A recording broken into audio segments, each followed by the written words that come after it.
मैं राजेंद्र गांधी अपने YouTube channel में आपका स्वागत करता हूं। आज की वीडियो में हम आपकी 12वीं कक्षा की पाठ्य पुस्तक शाश्वती भाग 2 के तीसरे पाठ के अभ्यास पर चर्चा करने वाले हैं। तो आइए शुरू करते हैं। पहला प्रश्न है, संस्कृतेन उत्तरम दीयताम। संस्कृत में उत्तर दीजिए। पहला प्रश्न है, उत्तर रामचरितम इति नाटकस्य रचयिता कः। उत्तर रामचरित इस नाटक के रचयिता कौन है? उत्तर रामचरितम इति नाटकस्य रचयिता भवभूति अस्ति। उत्तर रामचरित इस नाटक के रचयिता भवभूति हैं। अगला है, नेपथ्ये कोलाहलम श्रुत्वा जनकः किम कथयति। पर्दे के पीछे शोर सुनकर जनक क्या कहते हैं? उत्तर, जनकः कथयति। जनक कहते हैं, अये शिष्टान ध्याये इत्यस्खलितम खेलिताम बटूनाम कोलाहल। अरे, हम बड़े लोगों के आने से, पढ़ाई से अवकाश होने पर बेरोक टोक खेलते हुए ब्रह्मचारियों का यह शोर है।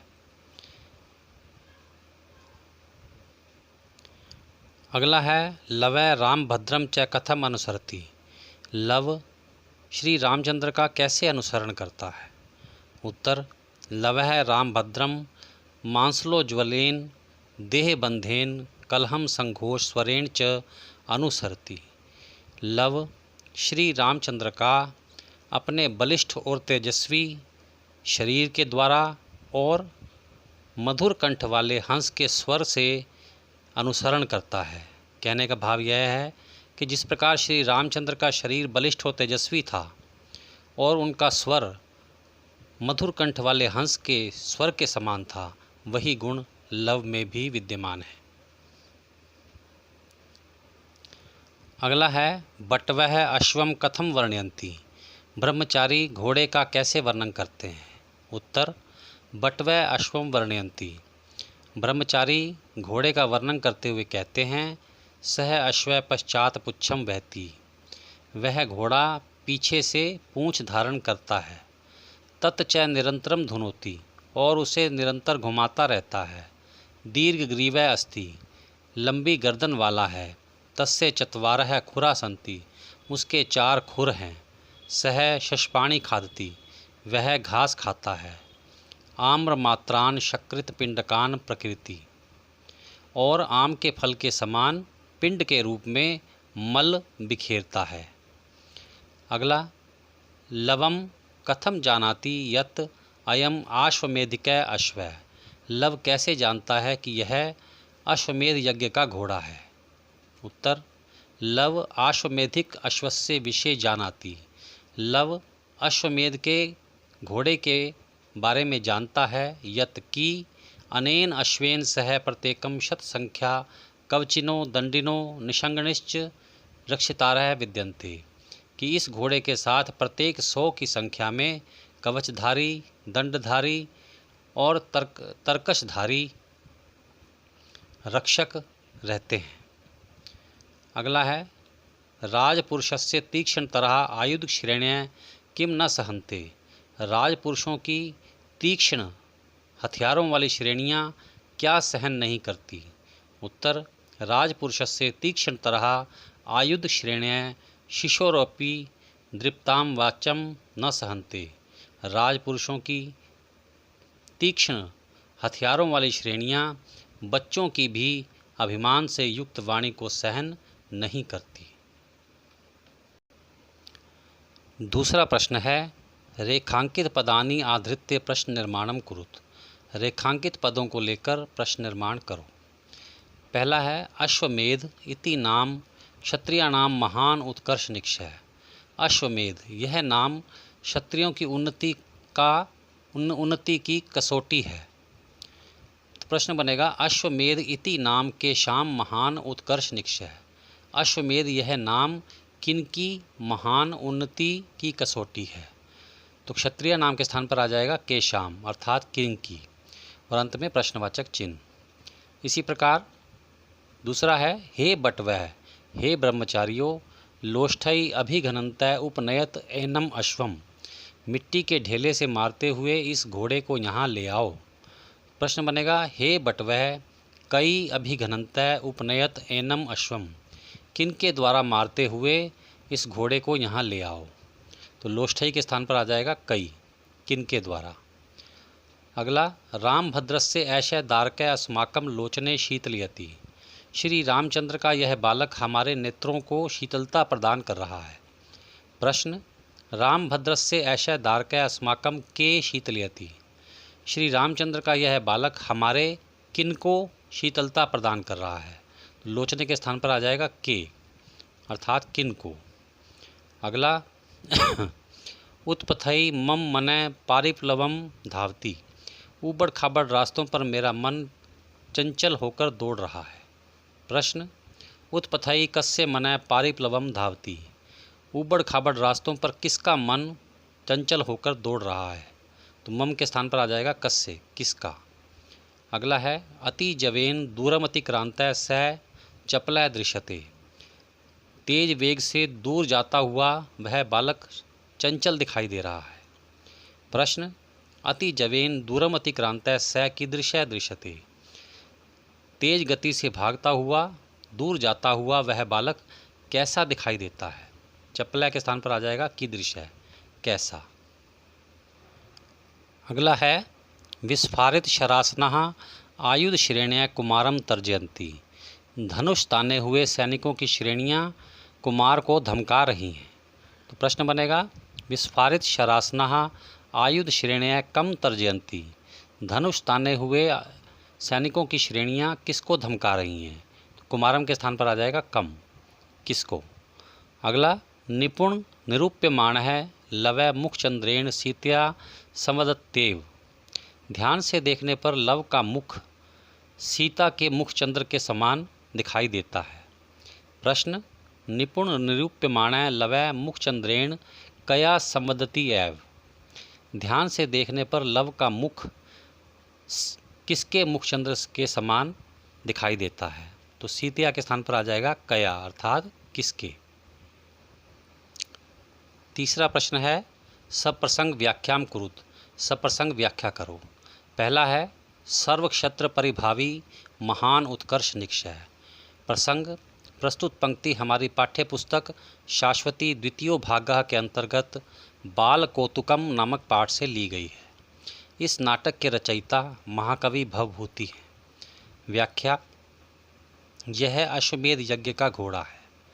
यह क्षत्रियों की शक्ति का सूचक होता है। क्षत्रिय राजा अपने शत्रुओं पर अपनी विजय की धाक जमाने के लिए इसे छोड़ता है। वास्तव में यह घोड़ा सभी राजाओं को पराजित करने वाली श्रेष्ठता की कसौटी है।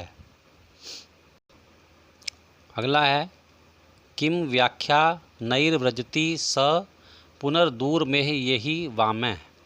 प्रसंग पहले जैसे ही लिखना है। व्याख्या, आश्रम के ब्रह्मचारी लव के सामने उस विशेष प्राणी का वर्णन करते हुए कहते हैं कि यह प्राणी विशेष लंबी पूंछ को बार बार हिला रहा है, घास खाता है, आम के फल जैसी लीद करता है, लंबी गर्दन है, 4 खुरों वाला है। अधिक वर्णन करने की आवश्यकता नहीं। वह प्राणी आश्रम से दूर भागा जा रहा है। चलो आओ हम भी उसे देखते हैं। अगला है, सुलभम सौख्यम इदानीम बालत्वं भवति। प्रसंग पहले जैसा। व्याख्या, माता कौशल्या आश्रम में बच्चों को खेलते हुए देखकर राजा जनक से कहती है कि बाल्यकाल में सुख के साधन सुलभ होते हैं। बच्चों को आनंद लेने के लिए किसी विशेष खिलौने की आवश्यकता नहीं होती। वे तो साधारण खेलकूद और हंसी मजाक द्वारा ही सुख प्राप्त कर लेते हैं। उन्हें आनंद प्राप्ति के लिए बहुमूल्य साधनों की आवश्यकता नहीं होती। ये ब्रह्मचारी अपने बचपन का आनंद ले रहे हैं। अगला है, झटिति कुरुते दुष्टः को अयम दृशोर्मृतांजनम। प्रसंग पहले जैसा। व्याख्या, ऋषि वशिष्ठ की पत्नी अरुंधति श्री राम के बचपन को स्मरण करते हुए कहती है कि यह बालक कौन है। यह मेरे हृदय में अत्यंत स्नेह भाव पैदा कर रहा है।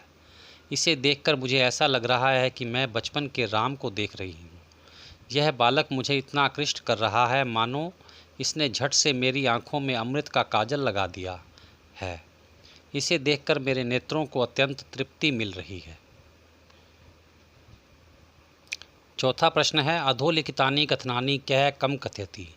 नीचे लिखे कथन कौन किसको कहता है? उत्तर, पहला कथन है, अस्ति ते माता, तुम्हारी माता हैं। स्मरसी वा तातम, क्या पिता को याद करते हो? ये किसने कहा था? कौसल्या। कौसल्या ने किसको कहा था? लवम, लव को। दिष्टया न केवलम उत्संगः मनोरथो अपि मे पूरितः, सौभाग्य से न केवल मेरी गोद अपितु मेरे मन की भी इच्छा पूरी हो गई है। ये किसने कहा? अरुंधति ने, आत्मगतम, अपने मन में। अगला, वस्याश्च रघुद्वयस्य च शिशावस्मिन् विभज्यते।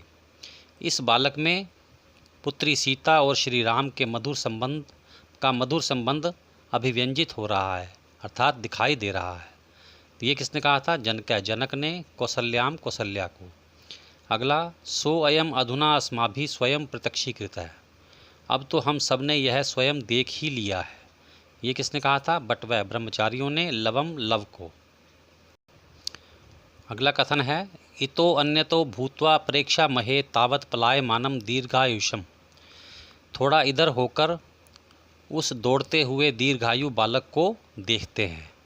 ये किसने कहा था? कौसल्या ने, अरुंधतीम, अरुंधति को। धिक चपल, हे चंचल बालक, तुम्हें धिक्कार है। किमुक्त वानासी, तुम क्या कह रहे हो? हे चंचल बालक, तुम्हें धिक्कार है, तुम क्या कह रहे हो? ये किसने कहा था? राजपुरुष है। राजपुरुष ने, लवम, लव को। पांचवा प्रश्न है, अधोलिखित वाक्यानाम रिक्त स्थानानि निर्देश अनुसारम पूरित। नीचे लिखे वाक्यों में निर्देश के अनुसार रिक्त स्थान भरो। पहला है, क एष रामभद्रस्य मुग्ध ललितई अंगई दारको अस्माकम लोचने शीतलयति। यह कौन है जो श्री रामचंद्र की तरह अपने कोमल और मधुर अंगों से हमारे नेत्रों को शीतलता प्रदान कर रहा है? तो इसमें हमने क्रियापद भरना था, और वो क्रियापद कौन सा है? शीतलयति, अर्थात शीतलता प्रदान कर रहा है। अगला, एष बलवान में सम्मोहन स्थिरमपि मनः हरति। यह बलवान बालक सीता के विरह से व्यथित मेरे मन का हरण कर रहा है। तो इसमें हमने कर्तृपद भरना है, और वो कौन सा है? बलवान। अगला, जात इतो अपि तावत देही। हे पुत्र, यहाँ भी तो आओ। इसमें संबोधन पद भरना है, और वो है जात। अगला, अश्वो अश्व इति नाम पशु सम्मामनाय संग्रामिके च पठ्यते। घोड़ा, घोड़ा, यह नाम पशु शास्त्र और युद्ध शास्त्र में पढ़ा जाता है। इसमें अव्यय पद भरना है, और वो अव्यय पद है इति। अगला, युष्माभिरपि तत्कांडम पठितम एव ही। तुमने भी तो यह कांड पढ़ा ही है। इसमें कृदंत पद भरना है, और वो है पठितम। ऐश वो लवस्य शीर्षा प्रणाम पर्याय।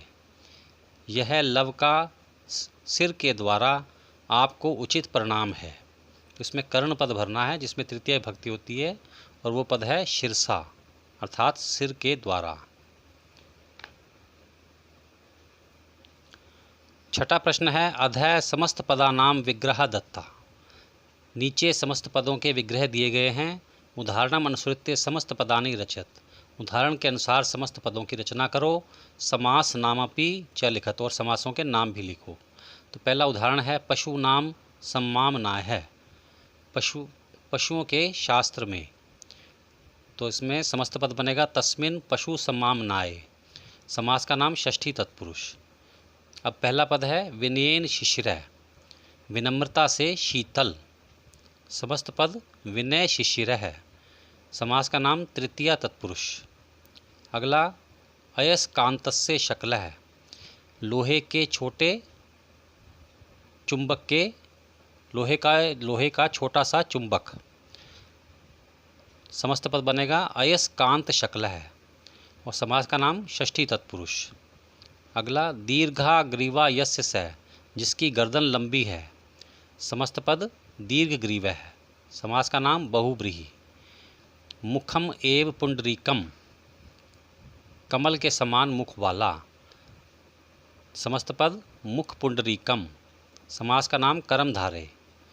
अगला पुण्य च असौ अनुभावः, पवित्र प्रभाव वाला, समस्त पद पुण्यानुभावः, समास का नाम कर्मधारय। न स्खलितम, बेरोक टोक, समस्त पद असखलितम, समास का नाम नन्य तत्पुरुष। 7वां प्रश्न है अधोलिखित पारिभाषिक शब्दानाम समुचित अर्थेन मेलनम कुरुत। नीचे लिखे पारिभाषिक शब्दों का उचित अर्थ के साथ मिलान करो। तो पहला है नेपथ्य, अर्थात पर्दे के पीछे। आत्मगतम, इसका मिलान होगा अपने मन में। प्रकाशम, प्रकट रूप में। निरूप्य, देखकर। उत्संगे गृहीत्वा, गोद में बिठाकर। प्रविश्य, प्रवेश करके। सगर्वम, गर्व के साथ। स्वगतम, अपने मन में। 8वां प्रश्न है पाठम आश्रित्य हिंदी भाषा लवस्य चारित्रिक वैशिष्ट्यम लिखत।